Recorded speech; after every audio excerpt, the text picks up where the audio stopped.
Assalamualaikum warahmatullahi wabarakatuh. Halo semuanya, selamat siang, salam sejahtera untuk kita semua.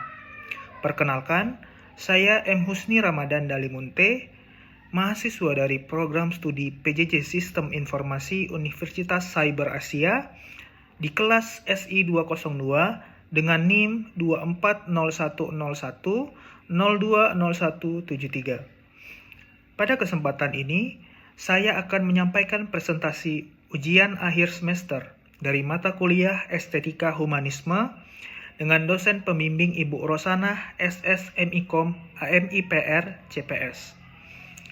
Adapun judul presentasi saya yaitu menguasai kecerdasan emosional atau EQ, kunci sukses dalam hidup dan karir. Topik ini membahas pentingnya kemampuan dalam mengenali, memahami, dan mengelola emosi, baik emosi diri sendiri maupun orang lain, sebagai salah satu faktor utama yang mendukung keberhasilan dalam kehidupan pribadi maupun dalam dunia pekerjaan. Di era modern saat ini, kecerdasan emosional menjadi kompetensi penting yang menunjang komunikasi, kolaborasi, serta pengambilan keputusan yang lebih bijak. Semoga presentasi ini dapat memberikan wawasan dan manfaat untuk kita semuanya. Tanpa berlama-lama, mari kita mulai pembahasannya. Seperti yang bisa kita lihat pada gambar tersebut, terdapat dua perbedaan.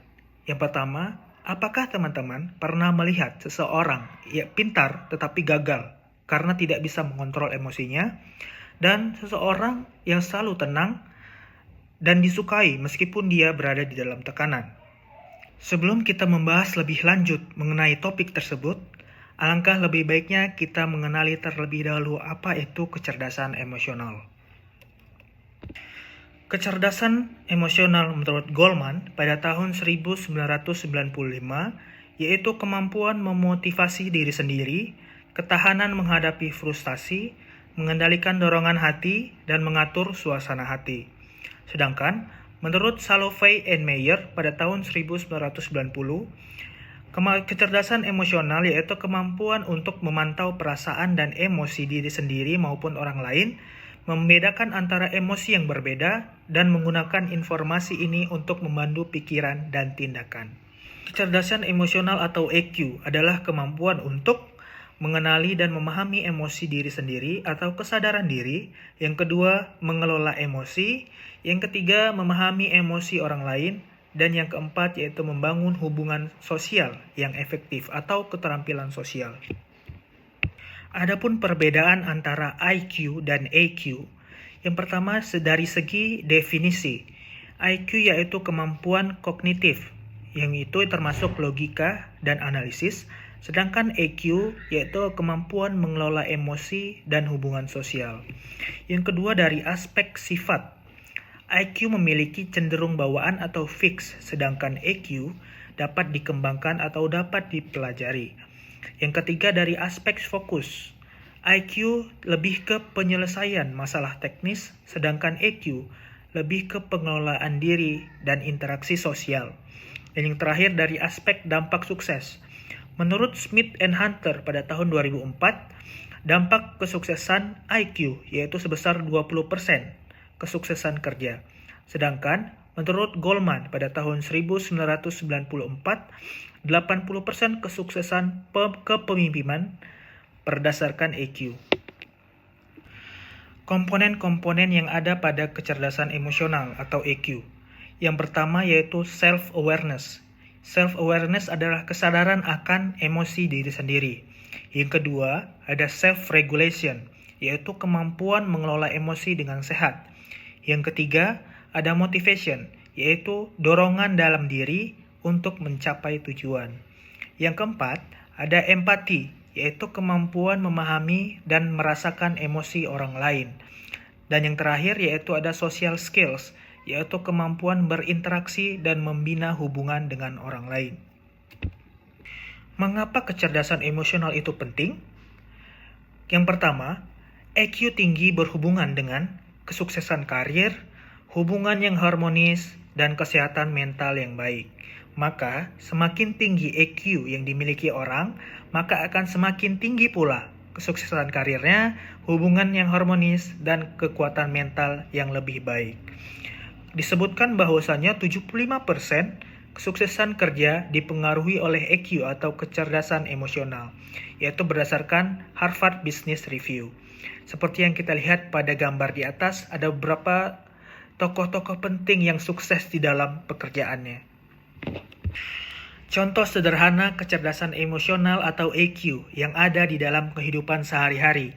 Yang pertama yaitu di kantor. Contohnya, seorang pemimpin, kepala kantor, pimpinan lembaga atau apapun itu atau kelompok ketua tim dapat memimpin tanpa adanya emosi yang berlebihan. Sehingga hubungan antar kelompok, antar anggota dapat terjalin dengan baik. Contoh kecerdasan emosional yang ada di dalam kehidupan sehari-hari selanjutnya yaitu yang ada di rumah. Contohnya mendengarkan pasangan dengan rasa empati yang tinggi dan tidak memotong pembicaraan atau membuat pasangan kita marah.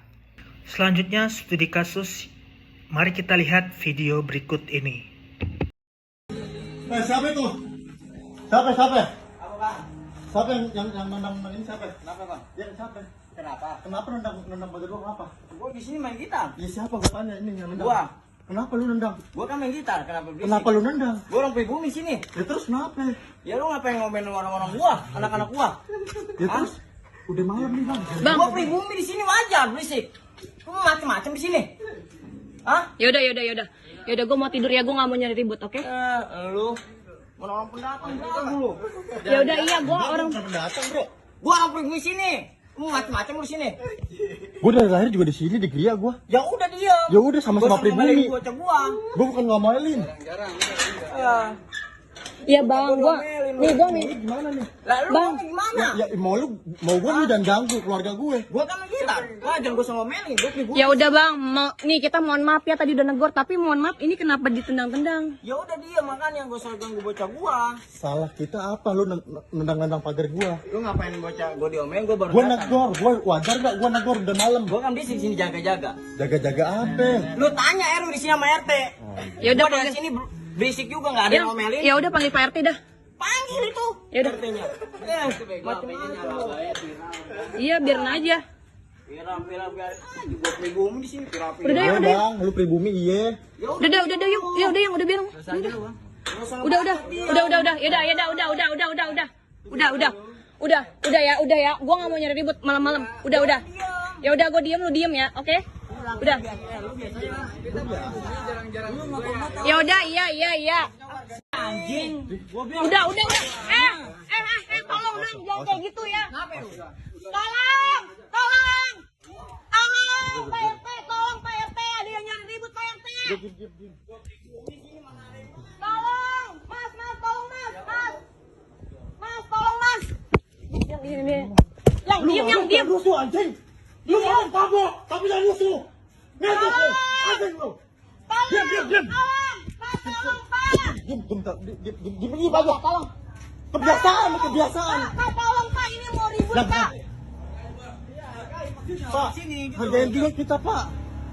Dia mabuk tapi jangan rusuh Pak. Iya Pak. Ya udah Pak, maksud saya juga nggak mau ribut Pak. Maksudnya sudah malam. Yang dilayanin. Mabuk tapi jangan rusuh lah. Udah. Udah. Mabuk masa rusuh lu? Masalahnya tadi kan saya udah negor baik-baik. Ini ditendang pagarnya Pak. Anak saya. Ya udah.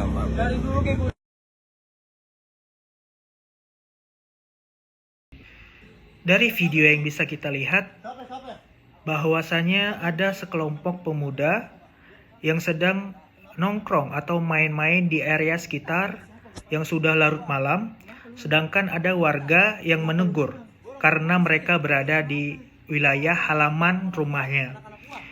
Dan sekelompok pemuda tersebut tidak suka ditegur dan emosi dan marah-marah, bahkan menantang warga sekitar untuk berkelahi. Kesimpulan yang dapat diambil dari video di atas yaitu bahwasanya sekelompok pemuda yang tidak suka ditegur oleh warga sekitar mengindikasikan bahwasanya pemuda tersebut kurangnya memiliki kecerdasan emosional atau EQ di dalam kehidupan bersosial. Mari kita lihat video selanjutnya untuk studi kasus yang kedua. Viral di media sosial video yang menunjukkan seorang ibu-ibu sedang menjemput anaknya ke sekolah. Diketahui anak ibu-ibu tersebut berjenis kelamin laki-laki. Lantas saat di mobil ibu-ibu tersebut memarahi sang anak. Ibu-ibu terlihat sangat serius memarahi sang anak. Aksi marah-marah tersebut bukan tanpa alasan. Ibu-ibu tersebut memarahi sang anak lantaran bertengkar dengan temannya di sekolah. Bahkan saking gemesnya ibu-ibu tersebut sampai ingin menelan anaknya. Video viral tersebut diunggah oleh akun Instagram @nizamtaharfamily. Ibu-ibu tersebut terus memarahi sang anak saat di dalam mobil. Hingga pada akhirnya ibu-ibu tersebut bertanya apa yang membuat anaknya bertengkar dengan temannya di sekolah. Rupanya pertengkaran tersebut karena masalah sepele. Anak tersebut mengaku dikatai gendut oleh temannya. Tak marah, ibu-ibu tersebut justru mendukung pernyataan teman anaknya. Pasalnya ibu-ibu tersebut menilai anaknya memang memiliki tubuh yang gendut. Ibu-ibu tersebut berkata jika anaknya sehari bisa makan sampai 10 kali. Oleh karena itu ibu-ibu tersebut tak heran jika anaknya memiliki tubuh yang gempal.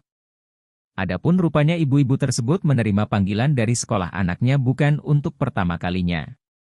Sebelumnya ibu-ibu tersebut dipanggil oleh pihak sekolah karena anaknya pura-pura sakit saat ulangan matematika. Bat lo. Dulu lo kalau bisa gue telan lo. Kemarin aja lo gue dipanggil gue sama sekolahan urusan lo mengulangan matematika pura-pura sakit perut lo Sekarang gue dipanggil gara-gara apa ya? Begulit sama anak orang. Lo maunya apa sih? Gue sekolahin lo biar pinter, bukannya jadi jagoan. Kalau mau jadi jagoan, sono ada ring tinju. Apa lagi yang lo kerjain sama tuh anak? Apa yang dikerjain sama lo, ha? Dia katain tuh, bro. Kalian apa lo? Gendut. Nah kan emang lo gendut, nggak sadar diri lo gendut, ha?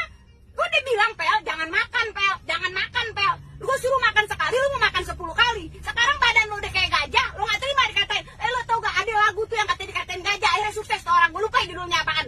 Pakai dong prinsip di orang begitu. Capek gue kadang-kadang sama lo, Pel. Lo apain tuh anak orang? Dia kan jorokin tuh, Pel. Depan jorokin balik lah. Kan nama yang ngajarin kalau dipukul balik, jorokin balik. Pel, gak begitu ceritanya, Pel.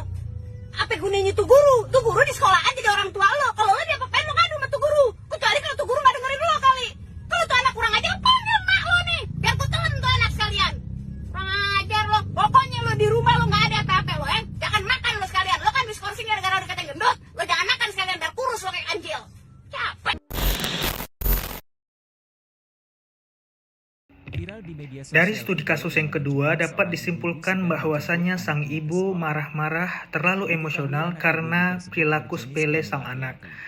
Dan ini menandakan bahwasanya sang ibu kurang dapat mengendalikan emosional intelligence-nya, sehingga dia dapat marah secara berlebihan dan menggebu-gebu. Yang mana dampak dari marah secara berlebihan juga berdampak kepada si anak, dan anaknya bisa nanti menjadi anak yang introvert, sehingga anaknya tidak suka di keramaian ataupun di tempat umum karena terlalu sering dimarahin oleh ibunya. Bagaimana sih langkah praktis kita untuk dapat meningkatkan kecerdasan emosional? Yang pertama yaitu meningkatkan self-awareness. Yang kedua, mengembangkan self-regulation. Yang ketiga, mengasah empati. Yang keempat, yaitu membangun social skills. Dan yang terakhir, yaitu memotivasi diri sendiri. Contoh latihan harian yang bisa kita terapkan di dalam kehidupan kita sehari-hari, yaitu waktu pagi, contohnya, aktivitas yang bisa kita lakukan yaitu meditasi 5 menit. Misalkan setelah kita bangun tidur, ataupun saat kita sebelum mandi, kita bisa meditasi selama 5 menit. Yaitu manfaatnya adalah untuk meningkatkan self-awareness kita. Kemudian contohnya di waktu siang hari, yaitu kita bisa menanyakan aktivitas kepada rekan-rekan kita. Contohnya, bagaimana harimu hari ini, bagaimana adakah yang bisa saya bantu, atau dan lain-lain. Sehingga kita bisa melatih empati kita untuk mendengarkan dan merasakan emosi orang lain.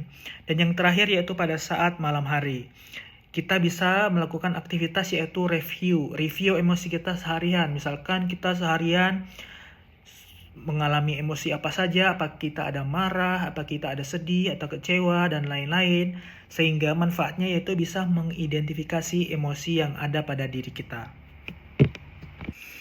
Sehingga kesimpulannya adalah kecerdasan emosional atau EQ menurut saya adalah keterampilan yang bisa dipelajari oleh siapapun, baik itu mulai dari sejak usia dini, remaja maupun sampai dewasa, dan tidak ada batasan usia apapun itu.